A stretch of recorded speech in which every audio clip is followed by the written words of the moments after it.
5 mars, Perëndia është në anën tonë. Asnjë, duke u tunduar, të mos thotë, nga Perëndia po tundohem, sepse Perëndia është i patundueshëm nga gjërat të këqija dhe ai vetë nuk tundon askënd. Jakobi 1:13. Kur kthehemi në besim në Jezu Krishtin dhe kur lidhjet e mëkatit këputen, një sër gjërash bëhen menjëherë të vërteta për ne. Ne kalojmë nga vdekja në jetë dhe fryma e Perëndis nis të banoj brenda nesh. Ne bëhemi pjesë e familjes së Tij. Ne jemi shpenguar, jemi ndryshuar dhe kemi rilindur. Mëkati nuk mbretëron më në jetën tonë. Megjithatë, ai vazhdon të jetë i pranishëm.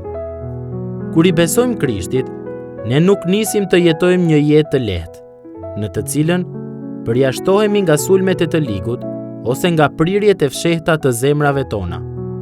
Përkundrazi, nga çasti i kthimit në besim, e deri në çastin kur ta shoh Krishtin ballë për ballë dhe të jetë bërë si ai, i krishteri përfshihet në një luftë të vazhdueshme dhe të papajtueshme kundër tundimit. Shkrimi është plot me paralajmërime rreth tundimit. Atë joshje drejt mëkatit dhe së keqes, të cilën e përjetojmë të gjithë ne.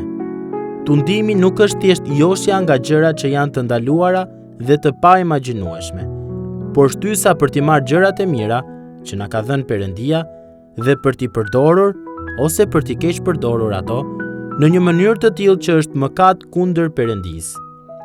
Në librin Letrat e Hirziut, C.S. Lewisi aludon për këtë lloj fshehtësie të mëkatit, kur Hirziu e nxit djallin e tij në trajnim që t'i inkurajojë njerëzit për t'i marrë kënaqësi që armiku ynë, domethënë Perëndia, ka krijuar në kohë, në mënyra ose në shkallë, të cilat ai i ka ndaluar.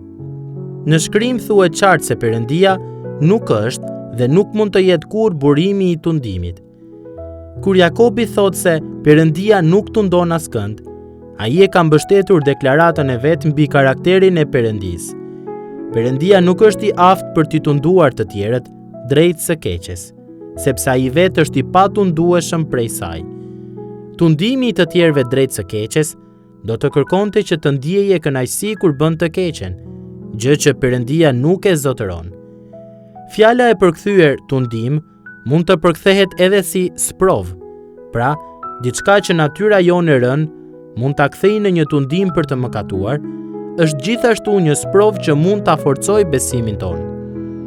Kur përballemi me një kohë sprove, gjë të cilën Perëndia e lejon, duhet të kujtojmë se qëllimi i tij nuk është dështimi ynë, por përfitimi ynë.